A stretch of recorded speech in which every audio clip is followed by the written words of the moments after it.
I had been standing in the kitchen all afternoon, the sunlight from the big window warming the counters, while the scent of herbs and spices drifted through the house. Cooking had always been my way of finding calm, a ritual that tied me to my mother, my grandmother, and even further back, to women in my family I had only heard stories about. But today felt different. Today, I was making something I had never shared with anyone outside my bloodline. The secret recipe that had traveled quietly through generations, spoken in whispers and cooked with reverence. I had decided to offer it to my stepson, David. David had been in my life for almost 5 years now. When I married his father, Mark, I knew that blending our families would come with challenges, but what I didn't anticipate was how much I would come to care for the boy who wasn't mine by blood, but slowly became mine in heart. He was 15 now, tall with sandy hair that seemed forever in his eyes, and an expression that balanced between teenage indifference and a spark of curiosity he tried to hide. He wasn't one to gush over much of anything, but I knew food had a way of surprising him. It had taken me months to decide whether I wanted to share this recipe with him. It wasn't just about food, it was about trust. About letting him know that he belonged, truly, in the circle of family, that he wasn't just my husband's child, but someone I was willing to pass a piece of my heritage on to. I had called him into the kitchen earlier, and as expected, he dragged his feet. "What's up?" he had said, his voice casual, his phone still in his hand as though he feared being disconnected from the world of his friends. "I need your help," I said, smiling as I stirred the sauce slowly in the old cast-iron pot that had belonged to my grandmother. "With what?" "Taste testing." That had earned me a skeptical look. He wasn't much into cooking, but eating, well, that was another story. I caught him sneaking cookies from the jar often enough. Now, as I finished the last touches on the recipe, my heart fluttered with anticipation. The sauce bubbled gently, filling the air with a warmth that made the kitchen feel like another world. I ladled a spoonful into a small bowl, garnished it with fresh herbs, and turned to him. "All right, David," I said softly. "This is something special. I don't share this with many people. In fact, only a handful in my family ever knew how to make it. I'm trusting you to try it and tell me honestly what you think." His eyebrows shot up, suspicion crossing his face. "Why me?" "Because," I said, pausing as I handed him the bowl and a spoon, "you're family. And sometimes being family means sharing things that matter, not just dinners but traditions too." I could see the way that hit him, the way his posture shifted just a little. For a boy who had lived through his parents' divorce, who still sometimes seemed unsure of where he fit, those words meant more than I could explain. He took the bowl, and I watched as he dipped the spoon in, blowing gently before taking his first taste. His expression was unreadable at first, his eyes dropping to the bowl as though he needed a second to process it. Then, slowly, the corners of his mouth turned upward. "Whoa," he said, looking up at me, surprise plain in his voice. "That's amazing. Like, I don't even know what's in this, but it's wow." The tension I hadn't realized I was holding in my chest finally released, and I laughed softly, relief flooding me. "So you like it? Like it? This is better than anything we've ever had at those restaurants Dad takes me to." "Seriously. What is it?" "That," I said with a little smile, "is the family's secret recipe.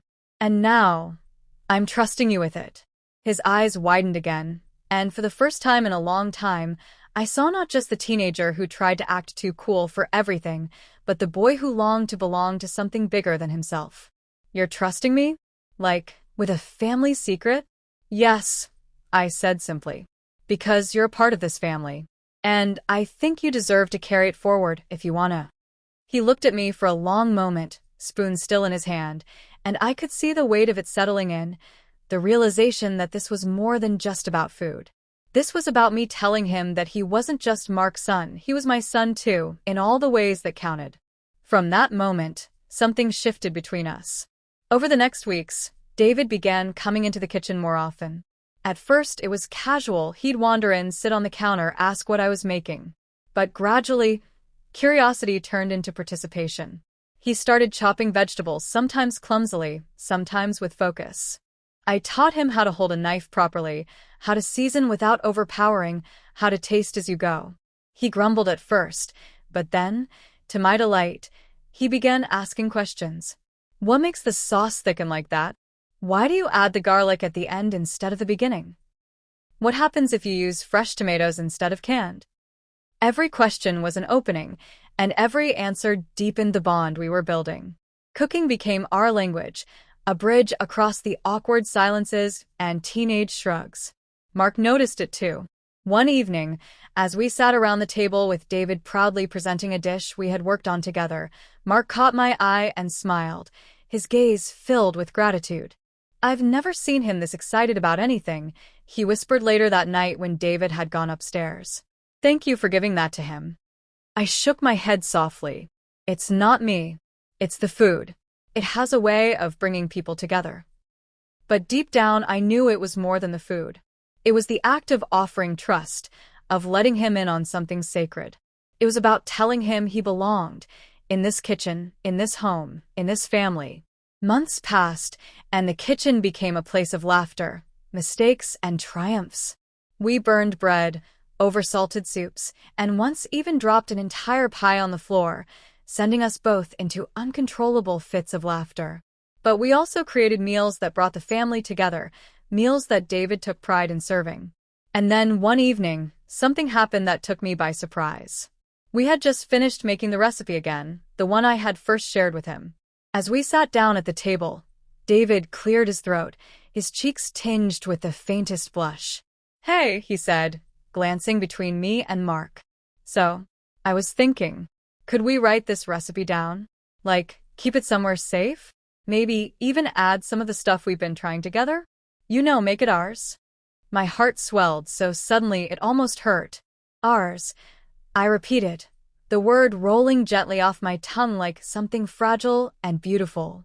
He nodded quickly, eyes dropping to his plate, as though embarrassed by his own sentimentality. Yeah.